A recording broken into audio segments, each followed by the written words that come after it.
बिस्मिल्लाहिर्रहमानिर्रहीम। अस्सलाम वालेकुम डियर स्टूडेंट्स, कैसे हैं आप लोग? उम्मीद करूंगा कि आप सारे खैरियत से होंगे। तो बच्चों, आज हम लोग हाजिर हुए हैं फर्स्ट ईयर फिजिक्स के एक इंतहाई इंपॉर्टेंट और इंतहाई कंफ्यूजिंग टॉपिक के साथ, जिसका नाम है एंट्रोपी। एंट्रोपी जो है तो वो एक थ्योरेटिकल टॉपिक है। बच्चे इसका रटा लगा लेते हैं, सब कुछ करते हैं, बट उनको एक्चुअल में बेसिक कॉन्सेप्ट ही पता नहीं होता कि एंट्रोपी एक्चुअल में है क्या। तो आज के इस लेक्चर के अंदर जो है तो मैं कोशिश करूंगा कि आपके वो तमाम के तमाम डाउट्स क्लियर हों, कि जिससे आपको ये पता चले कि हम एंट्रोपी पढ़ते क्यों हैं, एंट्रोपी का बेसिक कॉन्सेप्ट क्या है। ठीक हो गया? तो टॉपिक पे जाने से पहले मैं तमाम उन बच्चों से रिक्वेस्ट करूंगा कि जो चैनल पे न्यू है तो चैनल को लाइक और सब्सक्राइब जरूर कीजिएगा, और इस वीडियो को लाइक और शेयर जरूर कीजिएगा अगर आपको ये टॉपिक क्लियर हो जाता है। ठीक हो गया? उसके अलावा जो है तो अगर आप फर्स्ट ईयर फिजिक्स पूरी की पूरी जो है तो चैप्टर 1 से अगर आप एक सीरीज ऑफ वीडियोस देखना चाहते हैं तो प्लेलिस्ट में जाएं, फर्स्ट ईयर फिजिक्स के नाम से एक आइकन होगा, उसको क्लिक करें और तमाम लेक्चर्स आपको वहां पे मिल जाएंगे। तो आप लोगों ने वो वीडियोस देख लेनी है, और आपकी जो भी जिस टॉपिक में डाउट हो तो आपने वो वहां से कोशिश करें कि आप उसको समझें। फिर भी अगर आपका डाउट क्लियर नहीं होता तो कमेंट सेक्शन में मुझे लाजमी कमेंट करके बताएं कि सर ये पॉइंट समझ नहीं आया, तो मैं इंशाल्लाह कोशिश करूंगा उसके ऊपर मैं सेपरेट एक वीडियो भी बना सकता हूँ। ठीक हो गया? तो बगैर टाइम जाए किए बढ़ते अपने टॉपिक की तरफ। तो बच्चों, आज का जो हमारा टॉपिक है वो है एंट्रोपी। ठीक है? एंट्रोपी का जो कॉन्सेप्ट है वो 1856 में एक साइंटिस्ट है रुडोल्फ क्लॉडियस, उन्होंने एक्सप्लेन किया था। ठीक है? अब ये एंट्रोपी का जो कॉन्सेप्ट है ये हमें बताता क्या है? देखो बच्चों, एंट्रोपी की बहुत सी डेफिनेशन है। ठीक है? पर मैं यहाँ पे आपको दो जो कि आपके बुक में यूज हुई है एक डेफिनेशन, और एक जो कि इसका बेसिक कॉन्सेप्ट है वो मैं आपको एक्सप्लेन करूंगा कि एंट्रोपी जो है तो वो एक्चुअल में क्या बताती है। वो मेजर ऑफ रैंडमनेस है, रैंडमनेस या डिसऑर्डरनेस, जो भी आप आसानी से समझे। ठीक है? कि किसी भी सिस्टम के अंदर कितना बिगड़ाव मौजूद है, कितनी रैंडमनेस है उस सिस्टम के अंदर, वो एक्चुअल में हमें एंट्रोपी एंट्रोपी जो है एक्चुअल में उस सिस्टम की उस डिसऑर्डरनेस को एक्सप्लेन करती है। ठीक है? जैसे मैं आपको एक एग्जांपल के जरिए समझाता हूं। लेट्स सपोज मेरे पास एक बॉक्स है। ठीक है? इस बॉक्स में मेरे पास कुछ कैंडीज पड़ी हुई हैं। लाइक मेरे पास यहाँ पे रेड कलर की कैंडीज पड़ी हैं। ठीक है? उसके ऊपर, और ये यूं अलाइन है। ठीक है? उसके ऊपर मेरे पास यहाँ पे ब्लू कलर की कैंडीज पड़ी हैं। ठीक है? और लेट सपोज उसके ऊपर मेरे पास ब्लैक कलर की कुछ कैंडीज पड़ी हैं। ठीक है? अब आप अगर इस बॉक्स को देखें तो ये एक तरतीब में है।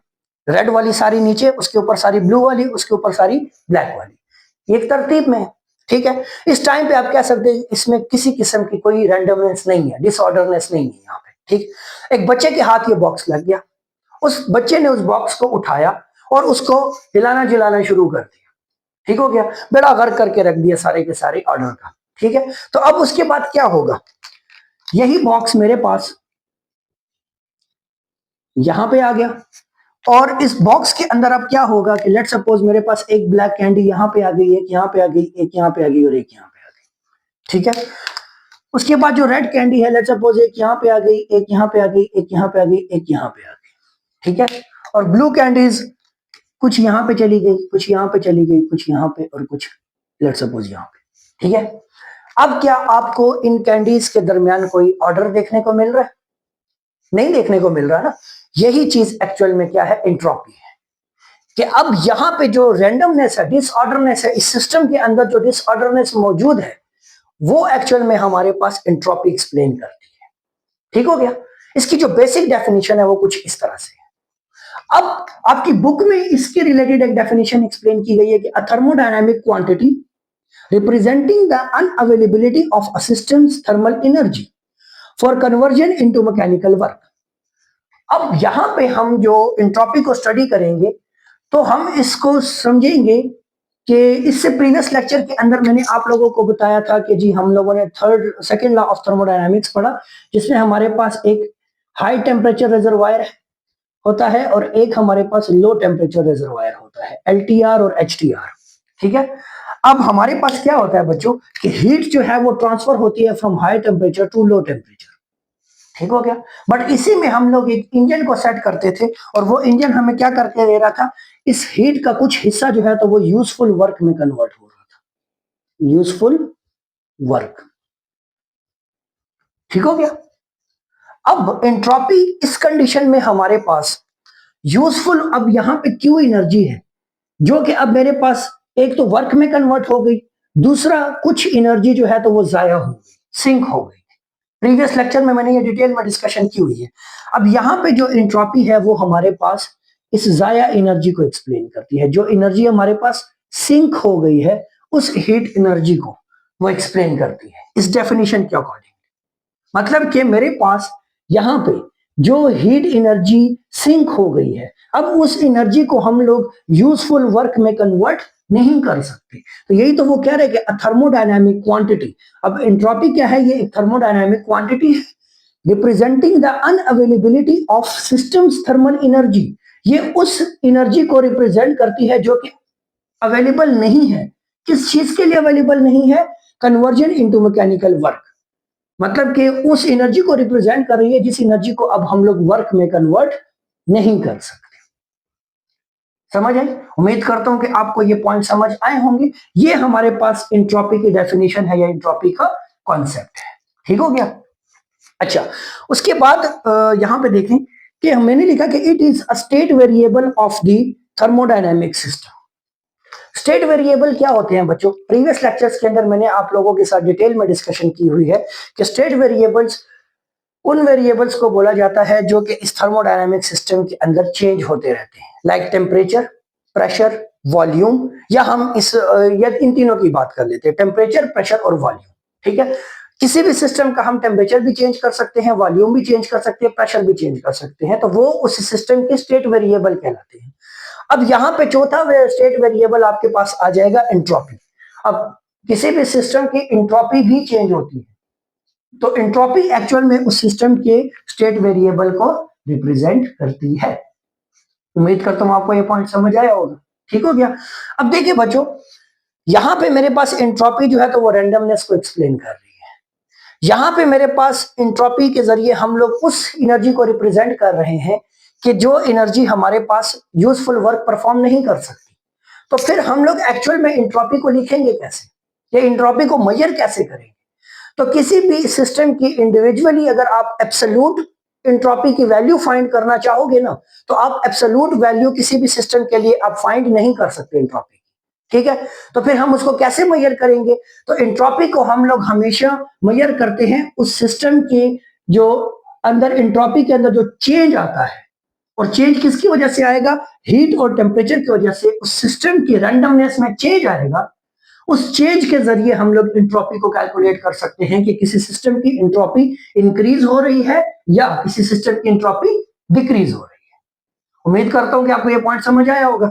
ठीक हो गया? अच्छा, अब मैंने क्या कहा कि if del Q heat is the amount of heat absorb by the system at temperature T. ठीक है? अब मेरे पास एक सिस्टम है, लेट्स सपोज ये सिस्टम है, इसने डेल क्यू हीट एब्सॉर्ब की एट टेम्परेचर टी पे। इसके या डेल्टा क्यू उसके अंदर हीट में चेंज आया और उसका टेम्परेचर टी था। ठीक हो गया? अब वहां पे हमारे पास which is unavailable for useful work, then change in entropy is given by delta S equals to del Q over T. हम लोग एंट्रोपी को, चेंज इन एंट्रोपी को रिप्रेजेंट करते हैं change in heat over temperature. ठीक हो गया? वहीं पे मैंने नीचे लिखा हुआ है कि चेंज इन हीट के आगे मैंने प्लस और माइनस लिखा हुआ है। ठीक हो गया? अब ये प्लस और माइनस का जो कॉन्सेप्ट है वो मैं यहां पे और यहां पे आपको एक्सप्लेन करूंगा कि एक्चुअल में देखें हीट का प्लस होने का मतलब क्या है कि किसी सिस्टम को हीट प्रोवाइड की जा रही है, और माइनस होने का मतलब क्या है कि किसी भी सिस्टम से हीट को निकाला जा रहा है। ठीक हो गया? और इसी चीज को मैं यहाँ पे साइन कन्वेक्शन में भी आपके साथ डिस्कस करूंगा। ठीक हो गया? तो अब यहाँ पे हमारे पास अगर किसी सिस्टम में हीट इंटर हो रही है तो जाहिर बात है वो उसकी रैंडमनेस को इंक्रीज करेगी या नहीं करेगी? एक मेटल है, उसके अंदर मॉलिक्यूल्स वाइब्रेट कर रहे हैं। ठीक हो गया? अब जैसे ही मैंने जो है तो क्या किया, उसके अंदर हीट इंटर करना शुरू की, तो अब उसके अंदर के जो ऑलरेडी रैंडमनेस उसमें थी, मॉलिक्यूल्स रैंडमली मूव कर रहे थे। ठीक है? हीट मिलने से अब उनकी उस रैंडमनेस में इंक्रीज आया। ठीक है? तो अब मैंने सिस्टम में हीट को इंटर किया। जैसे कि अगर हम इसकी एग्जांपल्स की बात करें सिंपल, तो मेल्टिंग ऑफ आइस। अब मेल्ट ऑफ आइस क्या है? आइस क्यूब मेरे पास मौजूद है। ठीक है? मेरे पास एक आइस क्यूब है, यहां पे आइस है। अब इस आइस के अंदर के जो पार्टिकल्स होते हैं वो बिल्कुल ही अलाइन होते हैं, एक फिक्स पैटर्न में मौजूद होते हैं। ठीक है? अब इंट्रोपी के एग्जांपल में हमने लिखा कि melting of ice is an example of entropy. इस एग्जांपल को एक्सप्लेन करूंगा तो आपको ये कॉन्सेप्ट समझ आ जाएगा कि चेंज इन हीट, ये जो प्लस माइनस हीट है, तो वो मैं आपको अब यहाँ पे एक्सप्लेन कर देता हूँ, ठीक है। उसके साथ ये वाली चीज भी एक्सप्लेन हो जाएगी। अब आइस क्यूब है, आइस क्यूब के अंदर हम हीट को जब इंटर करते हैं तो डेल क्यू हीट इसमें चेंज हो रही है। अब उस हीट में चेंज आने की वजह से क्या हो रहा है, अब वो हीट एब्जॉर्ब कर रही है। तो हीट एब्जॉर्ब होने की वजह से उसके मॉलिक्यूल्स के दरमियान, जो कि पहले एक क्रिस्टलाइन स्ट्रक्चर में थे, अब वो उनके अंदर रैंडमनेस बढ़ने लग जाएगी। तो बढ़ते बढ़ते ये आइस क्या हो जाएगी, मेल्ट हो जाएगी। ठीक हो गया। इस कंडीशन में मैंने क्या किया है कि मैंने यहाँ पे हीट को सिस्टम में इंटर किया है। तो जब मैंने सिस्टम में हीट को इंटर किया तो उसकी रैंडमनेस बढ़ गई, मींस कि उसकी एंट्रोपी इंक्रीज हो गई। ठीक हो गया। तो जिसकी वजह से हम लोग कह सकते हैं कि यहाँ पे सिस्टम के अंदर जो है तो हीट इंटर हुई है, तो हम लोग यहाँ पे फिर plus del Q over T लिखेंगे। बट अगर जैसे ही ये लिक्विड फॉर्म में चला गया, ये आइस मेल्ट होकर लिक्विड में चली गई, ठीक है। अब मैं वापस अगर इसको इस फॉर्म में लेके आऊं तो मैं क्या करूंगा, यहां से हीट को निकालूंगा, तो माइनस डेल क्यू। ठीक हो गया। तो अब यहां से हीट निकलेगी तो ये रिवर्स प्रोसेस में आएगा और ये वापस आइस क्यूब में कन्वर्ट हो जाएगा। तो यहां पे अब रैंडमनेस ज्यादा है, यहां पे रैंडमनेस कम हो जाएगी। तो एक्चुअल में हमारे पास यहाँ पे हाई इंट्रोपी थी, तो यहां पे आके इंट्रोपी लो हो गई। ठीक है। तो इंट्रोपी का इंक्रीज या डिक्रीज वो डिपेंड करता है किसके ऊपर, इस क्वांटिटी के ऊपर। हीट सिस्टम में इंटर हो रही है या हीट सिस्टम से निकल रही है। ठीक हो गया। तो इसकी एग्जांपल्स में हमारे पास एक तो मैंने डिस्कस कर ली कि हमारे पास मेल्टिंग ऑफ आइस है। ठीक है। उसमें हमारे पास जब आइस मेल्ट होती है तो एक्चुअल में रैंडमनेस बढ़ रही होती है। ठीक हो गया। मॉलिक्यूल्स पहले क्रिस्टलाइन स्ट्रक्चर में होते हैं, उसके बाद वो जो है तो रैंडमली मूव करने लग जाते हैं, वाइब्रेट करने लग जाते हैं, और उसके अंदर के मॉलिक्यूल्स जो है तो वो फिर जब वो लिक्विड में कन्वर्ट हो जाती है तो वहां पे हमारे पास फिर हाई रैंडमनेस हमें देखने को मिलती है। तो हम कहते हैं कि इस सिस्टम की एंट्रोपी जो है तो अब वो हाई है। ठीक हो गया। उसके बाद burning of would is also an example of entropy. अब वुड की अगर हम बर्निंग की बात करें, ठीक है, तो वुड के जो इनिशियली उसका एक स्ट्रक्चर है, हम जैसे इसको जलाते हैं, जला लेने के बाद क्या होता है कि वो हीट एनर्जी जो है तो वो इन्वायरमेंट में, सराउंडिंग में फैल जाती है। ठीक है। वो सारी एनर्जी जो है तो वो गेन करता है और वुड जो है तो वो जल जाती है। ठीक। अब वहां पे भी हमारे पास एक्चुअल में सिस्टम की एंट्रोपी इंक्रीज हुई है। ठीक है। अब यहां पे एक बात याद रखें, प्रीवियसली मैंने आपको क्या कहा है इस डेफिनेशन के अकॉर्डिंगली, कि एंट्रोपी उस एनर्जी को एक्सप्लेन कर रही है जिसको यूज करके आप यूजफुल वर्क नहीं कर सकते। ठीक है। ये दो एग्जांपल्स मैं डिस्कस कर रहा हूं। यहां पे आइस की जो मेल्टिंग हुई है, इस एनर्जी को यूज करके आप कोई यूजफुल वर्क कर सकते हो? नहीं कर सकते। वुड जल गई। ठीक हो गया। क्या उसको जलने के दौरान उसकी ऑर्डर डिसऑर्डरनेस बढ़ रही थी? उस एनर्जी को यूज करके आप कोई यूजफुल वर्क कर सकते हो? नहीं कर सकते ना। तो इसी वजह से हम कहते हैं कि यहां पे एंट्रोपी एक्चुअल में इंक्रीज हो रही है। ठीक हो गया। तो ये हमारे पास इस वजह से हमने इसको टू एग्जांपल्स के अंदर एक मेल्टिंग ऑफ आइस को डिस्कस किया और एक बर्निंग ऑफ वुड को डिस्कस किया। क्यों? क्योंकि इस डेफिनेशन के अकॉर्डिंगली यहां पे जो एनर्जी आ रही है तो वो एनर्जी हम लोग यूजफुल वर्क में कन्वर्ट नहीं कर सकते। ठीक हो गया। अब वुड जब जल रही है, उससे आग निकलती है, उससे भी हीट प्रोड्यूस होती है, बट हम उस एनर्जी को कहीं पे भी यूजफुल वर्क में कन्वर्ट नहीं कर सकते। ठीक हो गया। तो ये हमारे पास एग्जांपल्स थी किसकी, एंट्रोपी की। अब बात करते हैं साइन कन्वेंशंस की। ठीक है। अब change in entropy is positive when heat is added to the system. जब भी किसी सिस्टम में हीट ऐड होगी तो मेरे पास जो एंट्रोपी होगी वो पॉजिटिव होगी। ठीक हो गया। और अगर मेरे पास किसी भी सिस्टम में से हीट निकल रही है, जैसे मैंने यहां पे लिक्विड लिया, लिक्विड से मैं हीट को निकाल रहा हूं, तो हीट को निकालूंगा तो वो वापस जो है तो मॉलिक्यूल्स जो कि रैंडमली दूर दूर पड़े हुए हैं। अब देखिए, मैटर का एक प्रॉपर्टी है कि मैटर को जब भी हीट मिलती है ना तो वो एक्सपैंड करता है। अब यहां पे मेरे पास आइस क्यूब है, जैसे इन मॉलिक्यूल्स को हीट मिलेगी तो ये अपने अंदर एक्सपेंशन देखने को मिलेगी इनको। तो अब ये वाइब्रेट करेंगे, वाइब्रेशन की वजह से इनकी रैंडमनेस बढ़ती जाएगी और ये लिक्विड में भी कन्वर्ट हो गए। ठीक हो गया। तो हम कहेंगे कि जी यहाँ पे डिसऑर्डरनेस बढ़ गई है। ये वाली जो कि रैंडमनेस हमारे पास एक्सप्लेन करती है वो हम कहेंगे कि यहाँ पे बढ़ गई है। ठीक है। अब ये किस कंडीशन में बढ़ी, जब मैं सिस्टम में हीट इंटर कर रहा था। अब जब मैं इसी सिस्टम में से हीट को निकालूंगा तो जब भी किसी सिस्टम में से, जैसे लिक्विड की एग्जांपल ले ले, हम उसमें से हीट निकालते तो मॉलिक्यूल्स एक दूसरे के करीब आते हैं। करीब आते हैं तो वो आइस में कन्वर्ट हो जाएगी। तो यहां पे याद रखें कि जब भी किसी सिस्टम को हीट प्रोवाइड की जाएगी तो उसकी इंट्रोपी इंक्रीज होगी, और जब किसी सिस्टम में से हीट निकाली जाएगी तो उसकी इंट्रोपी डिक्रीज होगी। ठीक हो गया। अब सिंपल सी बात है, मेरे पास ये ऑब्जेक्ट ए है जिसका टेम्परेचर T1 है, और ये एक हॉट ऑब्जेक्ट है, और ये ऑब्जेक्ट बी है जिसका टेम्परेचर T2 है। ठीक है, और ये कोल्ड ऑब्जेक्ट है, इसको मैंने रेड से रिप्रेजेंट किया, इसको मैंने ब्लू से रिप्रेजेंट किया। ठीक है, अब इनके दरमियान हम लोग क्या करते हैं, एक फिजिकल कॉन्टेक्ट बना देते हैं। ठीक है, जब हम इसका फिजिकल कॉन्टेक्ट बनाएंगे तो एक्चुअल में मेरे पास क्या होगा कि यहाँ का जो टेम्परेचर T1 है वो किसकी वजह से है, इस हीट की वजह से। अब ये हीट यहां से यहां तक ट्रांसफर होने लग जाएगी, तो अब यहां पे रैंडमनेस ज्यादा है। क्यों? क्योंकि यहाँ पे हाई हीट है, हीट ज्यादा है तो रैंडमनेस ज्यादा है, तो टेम्परेचर भी हाई है। अब जैसे जैसे यहां से इनके दरमियान फिजिकल कांटेक्ट होगा तो ये हीट ट्रांसफर होगी बी की तरफ। तो जब ये हीट ए से बी की तरफ जा रही है, तो जब ये हीट ए से बी की तरफ जाएगी तो एक्चुअल में यहां पे अब रैंडमनेस डिक्रीज होती जाएगी, और इस कंडीशन में जो कोल्ड ऑब्जेक्ट है उसके अंदर की जो रैंडमनेस है, वो डिसऑर्डरनेस है, वो इंक्रीज होती जाएगी। मतलब कि यहां की इंट्रोपी डिक्रीज होगी, यहां पे इंट्रोपी इंक्रीज होगी। ठीक हो गया। और यहां पे आपने एक बात याद रखना है कि टेम्परेचर T1 जो कि हाई टेम्परेचर है तो ये ग्रेटर होगा T2 से।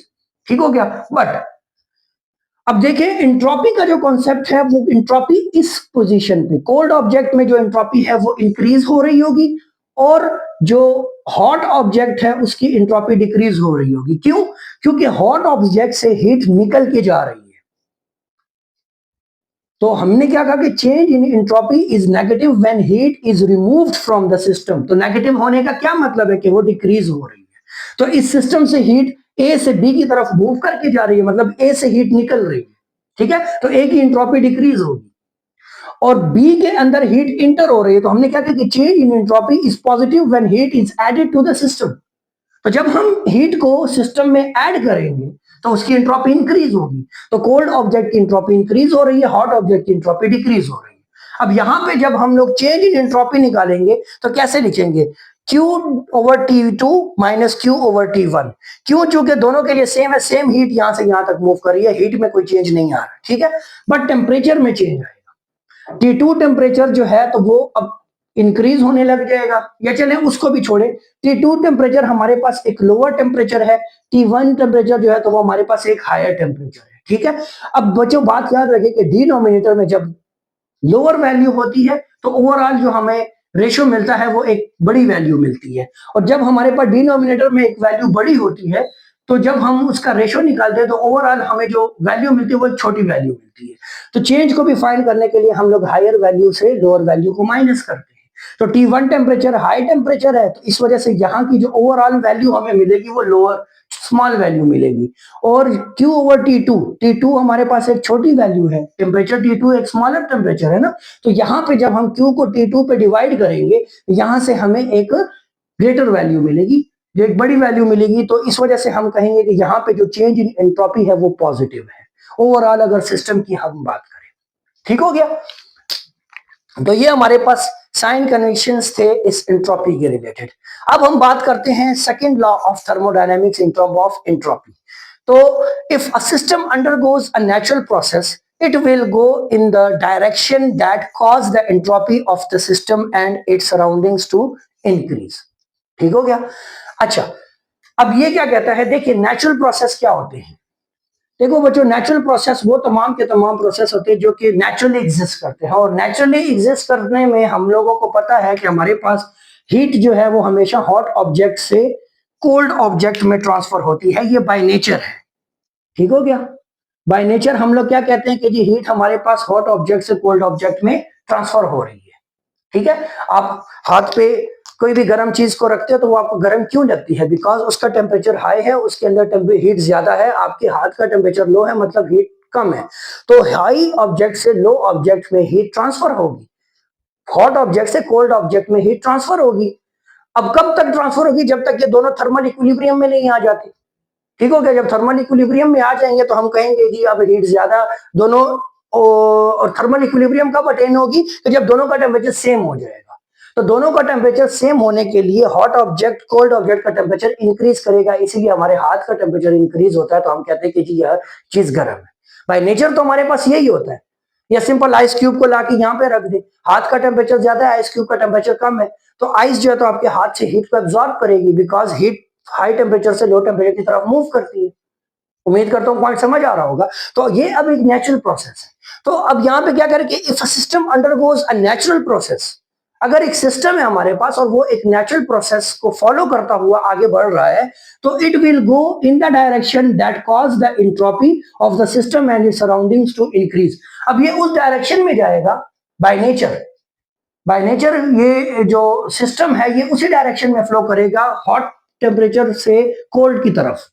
ठीक हो गया, हॉट ऑब्जेक्ट से हीट जो है तो वो कोल्ड की तरफ जाएगी, जिसकी वजह से हमारे पास एंट्रोपी चेंज आएगा सिस्टम के अंदर भी और इसके सराउंडिंग्स के अंदर भी। ये हमारे पास सेकेंड लॉ ऑफ थर्मोडायनामिक्स की स्टेटमेंट से रिलेटेड एंट्रोपी का एक कॉन्सेप्ट है कि आपके पास हीट जब हाई ऑब्जेक्ट से लोअर ऑब्जेक्ट में जाती है, हॉट ऑब्जेक्ट से कोल्ड ऑब्जेक्ट में जाती है, ठीक हो गया, बाय नेचर तो यही सिस्टम है ना हमारे पास।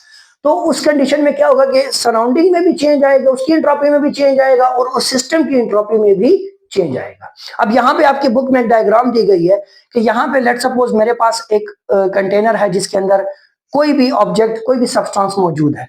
इस टाइम पे इसकी हाई डिसऑर्डरनेस है, ठीक है। जब हाई डिसऑर्डरनेस है तो मींस कि इसकी हाई एंट्रोपी है।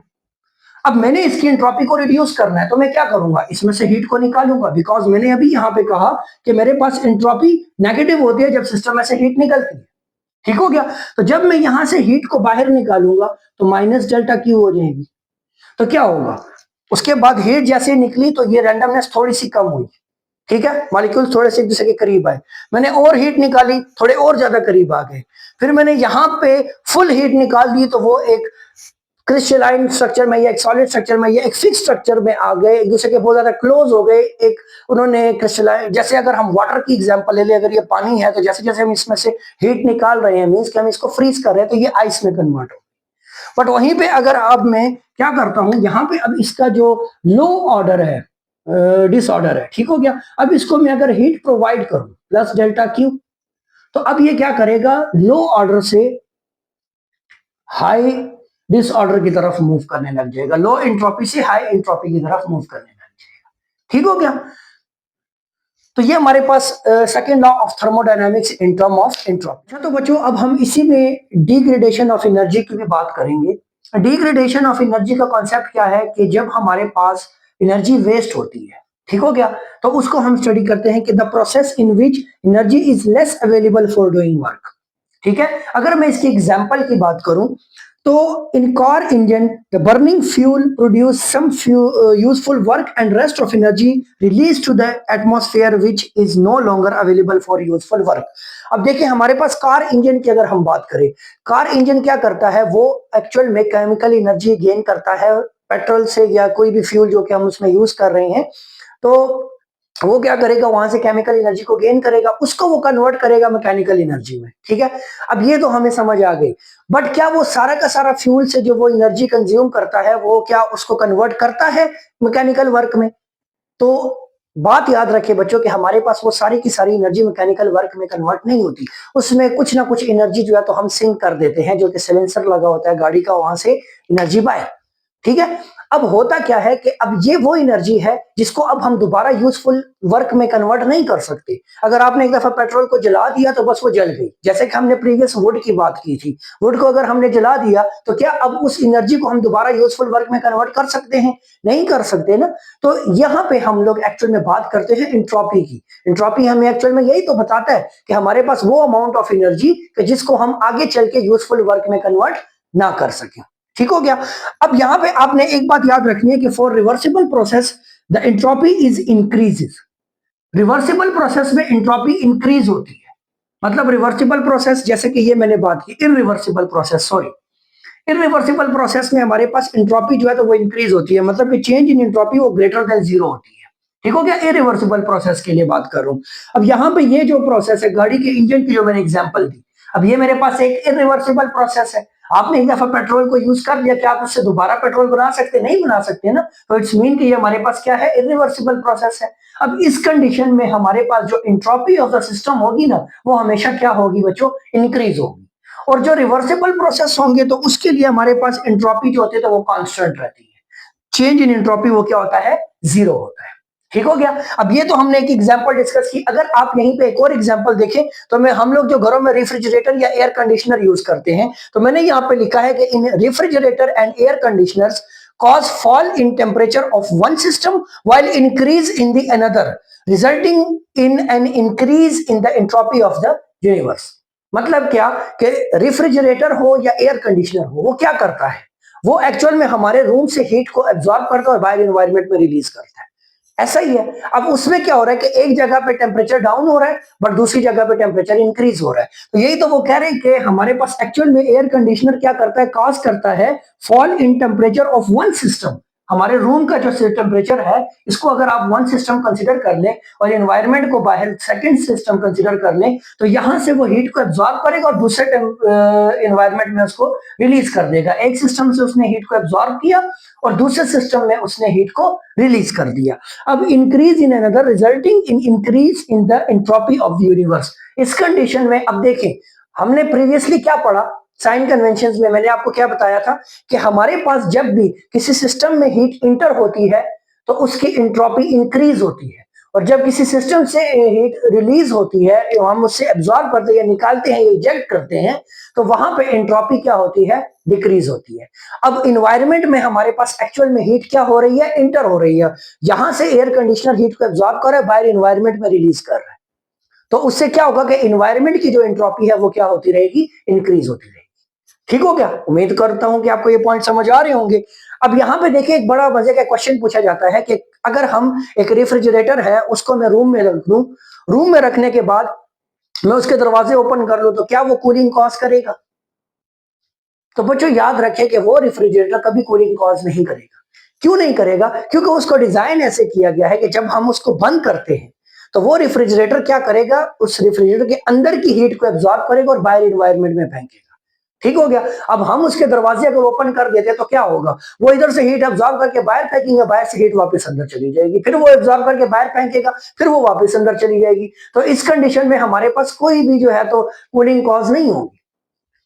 समझ आ रही है आपको पॉइंट? मतलब कि जितनी हीट वो बाहर निकाल रहा है उतनी हीट वापस रेफ्रिजरेटर में अंदर जा रही है। इसीलिए रेफ्रिजरेटर का जो डिजाइन है, उसके वो जो दरवाजे हैं, ये एक्चुअल में बाउंड्री लाइन है जो कि डिफरेंशिएट करती है बिटवीन द टू सिस्टम्स। एक सिस्टम जो कि रेफ्रिजरेटर के अंदर का है और एक उसके एनवायरमेंट का है। इसीलिए वो क्या करता है, हीट को एब्जॉर्ब करता है और बाहर फेंक देता है। ठीक हो गया। अब यहां तक हमारे पास कंसेप्ट था डिग्रेडेशन ऑफ एनर्जी की। बच्चों ये आपके पास शॉर्ट क्वेश्चंस में ये कंसेप्ट पूछे जा सकते हैं, जैसे यहाँ पे हीट डेथ ऑफ यूनिवर्स, ये एक कंसेप्ट है, ये आपके पास शॉर्ट क्वेश्चन में आता है, तो ये भी समझे। हीट डेथ का क्या कॉन्सेप्ट है कि when the entropy of the universe will reach at maximum value everything will be at same temperature. मतलब कि हमारे पास जब यूनिवर्स की एंट्रोपी इस कदर बढ़ जाए, मतलब अपने मैक्सिमम को अप्रोच कर जाए, जब वो अपने मैक्सिमम को अप्रोच करेगी ना, तो तमाम की तमाम ऑब्जेक्ट का टेम्परेचर सेम हो जाएगा। मैं आपको सिंपल आसान तरीके से समझाता हूं। देखिए बच्चों, अभी तक हमने क्या पढ़ा कि हमारे पास एक हॉट ऑब्जेक्ट होना चाहिए, ठीक हो गया, और इसके साथ कांटेक्ट में एक कोल्ड ऑब्जेक्ट होना चाहिए। ठीक है, दोनों के दरमियान फिजिकल कांटेक्ट है, तो क्या होगा, हीट जो है क्यू, वो यहां से मूव करेगी और कोल्ड बॉडी में इंटर करेगी। ठीक हो गया। अब यहां पे एक बात याद रखें कि एंट्रोपी हमारे पास ये चीज भी है कि अगर हमारे पास स्प्रेड हो जाए ना, जैसे जैसे हीट स्प्रेड होती है, तो तब भी हमारे पास एंट्रोपी जो है तो वहां पे इंक्रीज होती है। ठीक हो गया। वो कैसे? अब जैसे जैसे इसका टेम्परेचर, ये हीट उधर ट्रांसफर हो रहा है, इसका टेम्परेचर डाउन हो रहा है और इसका टेम्परेचर, कोल्ड ऑब्जेक्ट का टेम्परेचर इंक्रीज हो रहा है। ठीक है। अब बात याद रखें, हमें अगर ज्यादा वर्क चाहिए तो हमें बहुत ज्यादा टेम्परेचर डिफरेंस चाहिए होता है। अगर लेट सपोज इसमें डिक्रीज आ रहा है, उसमें इंक्रीज आ रहा है, तो जैसे जैसे इसका टेम्परेचर बढ़ता जाएगा तो इनके दरमियान टेम्परेचर डिफरेंस इतना नहीं रहेगा। इसीलिए क्या होगा कि हम लोग मैक्सिमम यूजफुल वर्क हासिल नहीं कर पाएंगे। अब एनर्जी तो हमें मिल रही है बट वो यूजफुल वर्क में कन्वर्ट नहीं हो रही। एंट्रोपी तो हमें यही बताती है ना कि कितनी एनर्जी यूजफुल वर्क में कन्वर्ट नहीं होगी, तो इस सिस्टम की भी ओवरऑल एंट्रोपी जो है तो वो मैक्सिमम है। समझ आ रही है? अच्छा, अब यहां पे देखें, जो मैंने यहां पे हीट डेथ की बात की, मेरे पास एक ऑब्जेक्ट ए है और एक ऑब्जेक्ट बी है। ठीक है। अब मैंने इनके दरमियान एक वर्क परफॉर्म करना है। ठीक है। बट मुझे वर्क परफॉर्म करने के लिए बच्चों, हीट के जरिए अगर मैंने वर्क परफॉर्म करना है तो मुझे इनके दरमियान टेम्परेचर डिफरेंस चाहिए। मुझे क्या चाहिए? Temperature difference. बट जब दो ऑब्जेक्ट्स के दरमियान अगर टेम्परेचर डिफरेंस ही नहीं है, दोनों सेम टेम्परेचर टी और टी पे है, लेट्स सपोज इसका भी टी ए टेम्परेचर और इसका भी टी ए टेम्परेचर है, अब क्या इनके दरमियान हीट ट्रांसफर हो सकती है? तो हम कहेंगे नहीं सर, यहां पे तो ट्रांसफर नहीं हो सकती, बिकॉज यहां पे तो अब ये दोनों क्या हो गए हैं? इक्विलिब्रियम स्टेट में चले गए हैं, दोनों के दरमियान थर्मल इक्विलिब्रियम है, मींस के अब दोनों का टेम्परेचर सेम है, अब यहां पे ट्रांसफर ऑफ हीट नहीं हो सकती। तो यही कॉन्सेप्ट हीट डेथ में बताया जा रहा है कि जब आपके पास किसी भी यूनिवर्स के अंदर अगर हमारे पास इंट्रोपी अपने मैक्सिमम लेवल पे चली जाए तो दो ऑब्जेक्ट्स का मतलब वहां पे मौजूद हर एक ऑब्जेक्ट का जो टेम्परेचर है वो सेम हो जाएगा। तो जब टेम्परेचर सेम हो गया है तो हमारे पास फिर all physical, chemical and biological process will have ceased and there will be no way to convert heat into useful work। तो मतलब कि जब तमाम के तमाम प्रोसेस सीज हो जाएंगे और हमारे पास कोई एक रास्ता नहीं बचेगा कि हम हीट को यूजफुल वर्क में कन्वर्ट कर सकें, तो इस प्रोसेस को बच्चे हम लोग एक्चुअल में क्या कहते हैं? हीट डेथ ऑफ यूनिवर्स कहते हैं। आसान लफ्जों में समझाता हूं कि हम लोगों ने हीट इंजन में पढ़ा कि हॉट रिजर्वायर होना चाहिए, ठीक है, और यहां पे हमारे पास एक कोल्ड रिजर्वायर होना चाहिए जिसको हम एलटीआर कहते हैं। ठीक हो गया। इनके दरमियान एक्चुअल में हम लोग क्या कर रहे थे? एक इंजन ड्रॉ डिजाइन कर रहे थे जिससे हम लोग यूजफुल वर्क ले रहे थे, ठीक है। अब अगर इन दोनों का टेम्परेचर सेम हो जाए तो फिर तो हमारे पास हीट ट्रांसफर ही नहीं होगी इस पॉइंट से इस पॉइंट तक। तो जब हीट मूव ही नहीं कर रही तो हम लोग वर्क हासिल नहीं कर सकते। तो ये कॉन्सेप्ट है एक्चुअल में हमारे पास डेथ ऑफ यूनिवर्स का। ठीक हो गया। तो बच्चों ये हमारे पास कंप्लीट टॉपिक था एंट्रोपी से रिलेटेड। तो उम्मीद करूंगा कि आपको ये तमाम के तमाम कॉन्सेप्ट आसान तरीके से समझ आए होंगे। मैंने कोशिश किया कि मैं बहुत आसान फिजिक्स का इस्तेमाल करके आपको ये सारे के सारे कॉन्सेप्ट्स एक्सप्लेन करूं। बाकी आपका कोई भी क्वेश्चन हो, कोई भी क्वेरी हो, कोई पॉइंट समझ ना आया हो तो मुझे कमेंट करके जरूर बताइएगा। अगर तो आप इस चैनल पे न्यू है तो चैनल को सब्सक्राइब, वीडियो को लाइक शेयर जरूर करिएगा। लाइक और शेयर करना भूलना नहीं चाहिए, ठीक हो गया। सब्सक्राइब तो मस्ट है बच्चों। ठीक हो गया। तो नेक्स्ट वीडियो तक अपना ख्याल रखना है, तब तक के लिए अल्लाह हाफिज।